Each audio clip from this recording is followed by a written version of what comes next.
Pendakian saya saat ini adalah menuju gunung tertinggi kelima di Pulau Bali, yaitu Gunung Sangiang. Terletak di antara Gunung Adeng, Gunung Lesung, dan Gunung Batu Karu. Karena diapit tiga gunung, posisi Gunung Sangiang relatif jauh dari hiruk-pikuk pariwisata umumnya.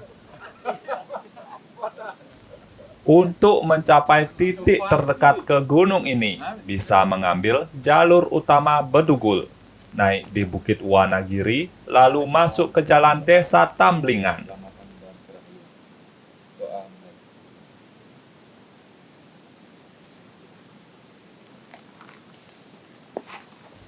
Di ujung barat daya desa, akses Gunung Sangiang berada agak ke dalam di sebelah selatan Danau Tamblingan. Untuk base camp-nya sendiri ditandai oleh sebuah pura bernama Pura Penataran Gunung Sangiang. Bisa kalian cari di Google Maps.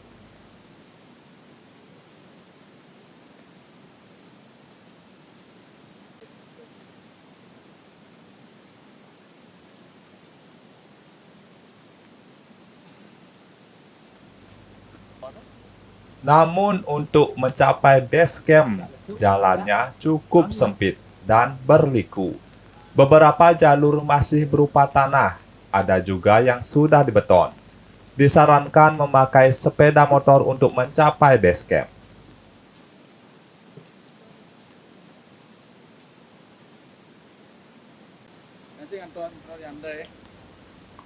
Pada jalur bonus pertama, kita bisa merasakan hawa hutan lindung Tamblingan yang alami, purba, dingin, dan tentunya tanpa polusi. Jam belum kan jam siapa punya putus bukan di kene. Belum pina jam tengah siau ya.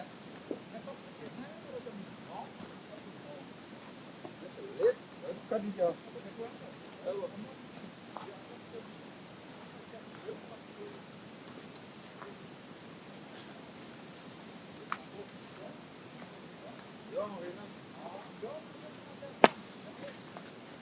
Nó lại nhất sản nhóm bên cần chui.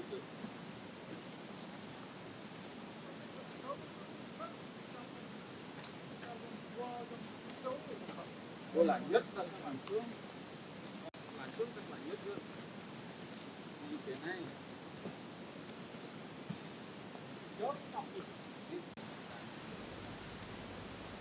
Jarak pendakian dari start point hingga puncak adalah sekitar 2,5 km dengan ketinggian total 2087 meter di atas permukaan laut.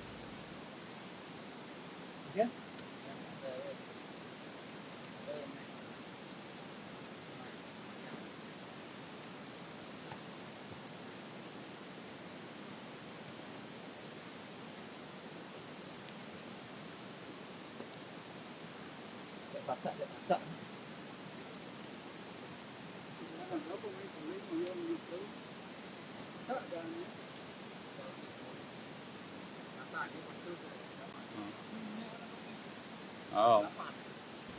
Gunung Sangiang termasuk wisata pegunungan yang eksotis, natural, serta jauh dari kebisingan. Trekking di kaki Gunung Sangiang mungkin bisa jadi pilihan wisata yang paling tepat.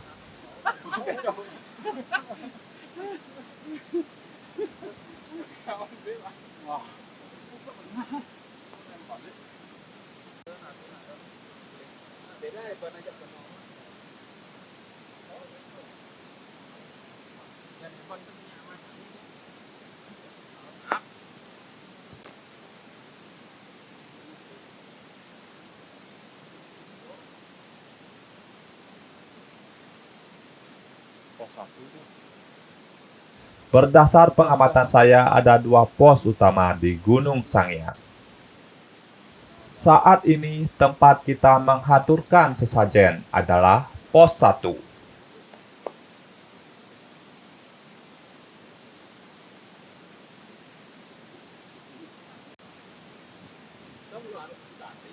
Selepas dari pos 1, jalur sudah semakin menanjak. Kanan kiri jalur banyak ditumbuhi pepohonan yang menjulang tinggi. mesti kan berten tapi ano. Punya anak mah ini ya. Nah, petir. Oh. Bây thì bố là luôn kiểu san luôn luôn luôn luôn rồi xem là tập được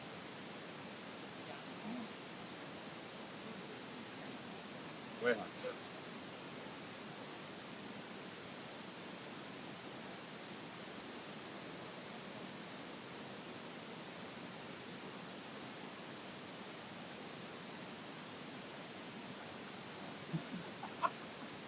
Ini kita ano.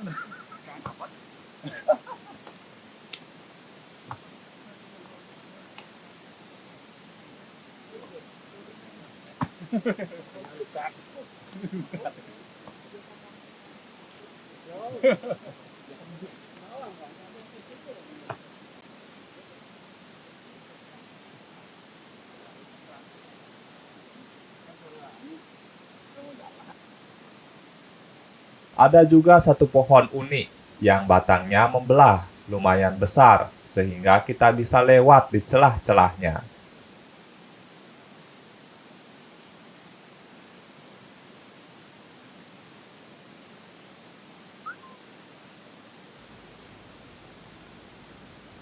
Hutan di Gunung Sangyang sangatlah lembab.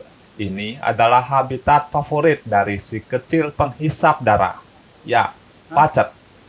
Terkadang saya merasa risih karena gigitan pacat tidak terasa. Namun, semakin lama baru kita sadar ada sesuatu yang mengganjal.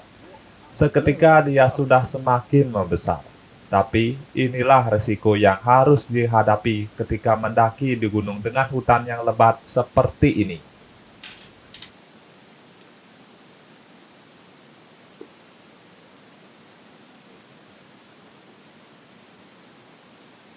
ini baru kan sedang jenang na jali ini baru sedang jenang na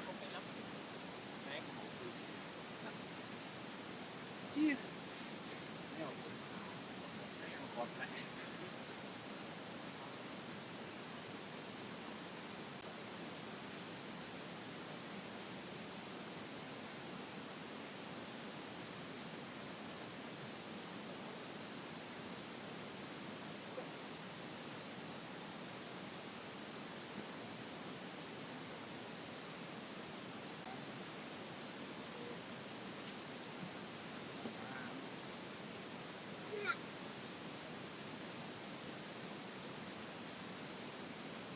Yang jantin luang ya.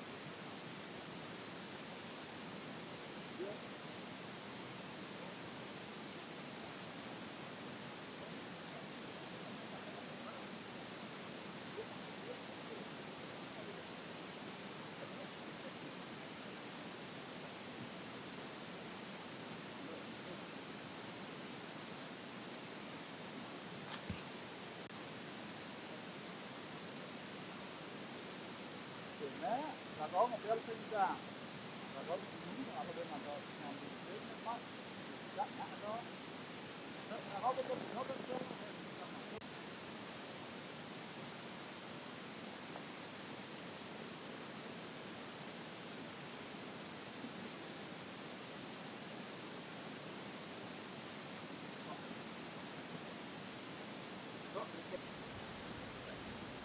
Sekian jam kita dari pos 1.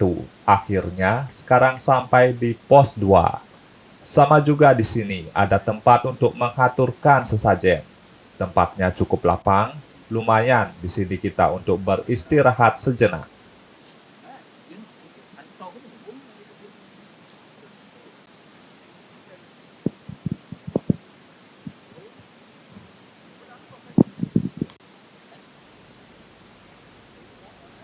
Sebenarnya ada beberapa tempat lapang di sepanjang jalur yang bisa diartikan sebagai pos. Namun, tidak semua memiliki ciri khas minimal papan nama ataupun tempat sesajen. Selepas dari pos 2, kita dihadapi oleh jalur yang cukup terbuka. Banyak ditumbuhi semak kesag-sag seperti di Gunung Agung. Karakter jalurnya kembali kita mendapatkan bonus, namun sedikit.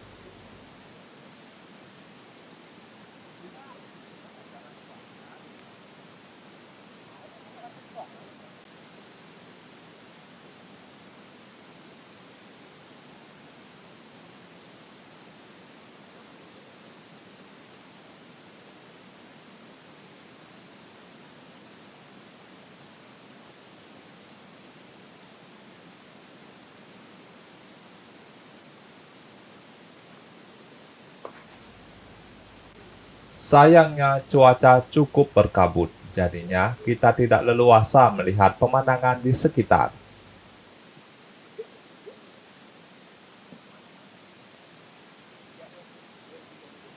Iya kan? Tapi mau ketara jangan kita deh. Bukan kita deh.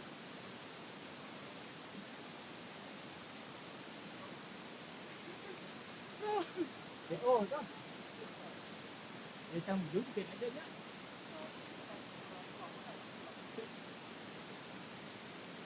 Giúp anh rồi còn kẹo đông lặng anh rồi còn tí ở đây là còn kẹo rồi.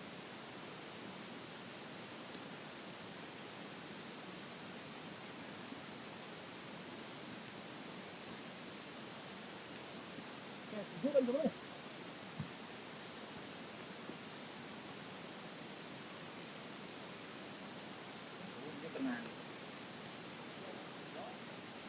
Alas, wow.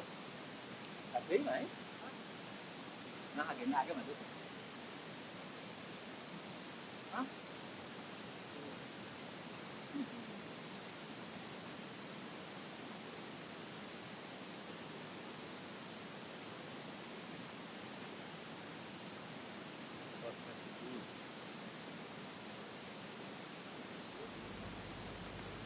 Sekarang kita sampai di suatu tempat yang terbuka. Ada beberapa bangunan kayu semi permanen dan satu tempat suci dengan 2 patung macan. Saya perkirakan kita sudah mendekati puncak.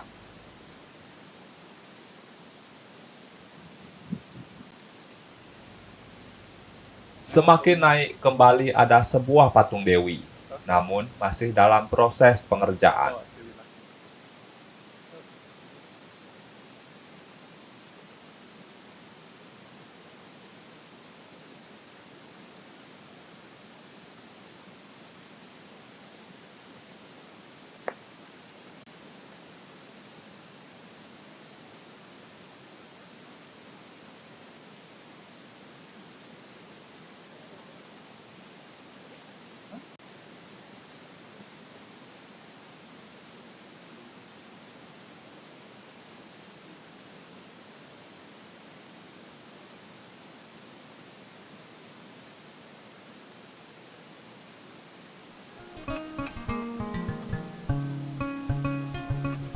Dan sampailah kita di puncak Gunung Sangyang. Boleh saya katakan hawa di sini cukup mistis. Ada beberapa tugu dan altar suci, tempat pemujaan, yang keberadaannya sudah ada pada zaman kerajaan dulu.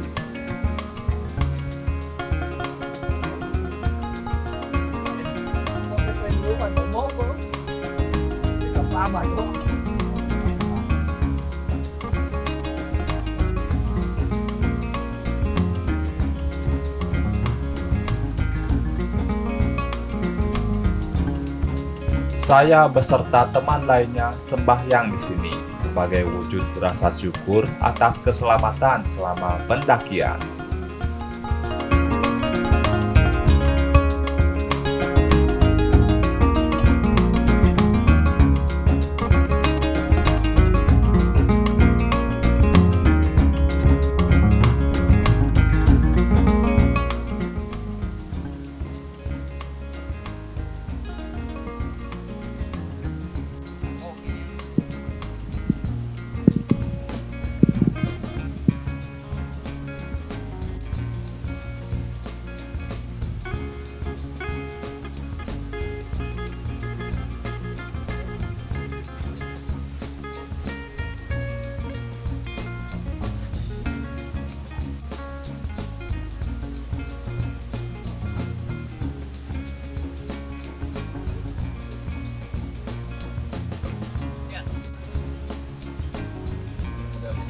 Selepas dari puncak, kita kembali di tempat yang tadi.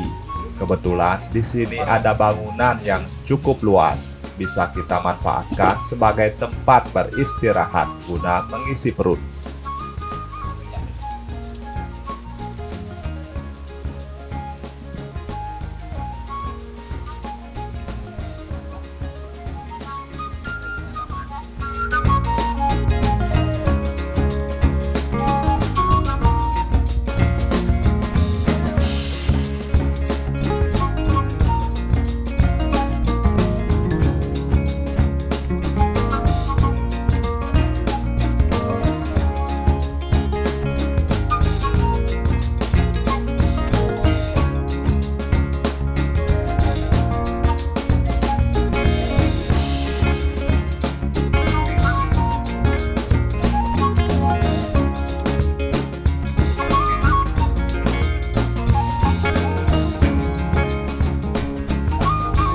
Sekian jam dari rumah hingga sampai di suatu tempat yang bisa dibilang terpencil di Pulau Dewata.